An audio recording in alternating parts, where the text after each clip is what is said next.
Hey everyone, welcome to the channel. So do you need your automatic payments on Chase checked? So here's a quick and easy way to find them using the Chase mobile app and website.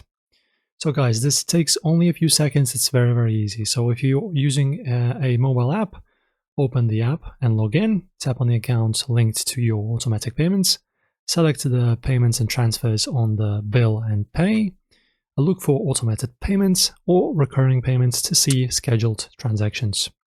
On the website, you need to log in, of course. As I don't have an account, I won't be able to log in, but in here, as you can see, you can manage your automatic payments. Just need to log in. So log in, and in your account from the dashboard, select Pay and Transfer, and then Payments Activity. And then click on Automatic Payments to view and manage scheduled transactions. And that's it. Now you can track your automatic payments on Chase. If you need to cancel or edit a payment, just follow the same steps. Like and subscribe for more quick banking tips. Thanks for watching.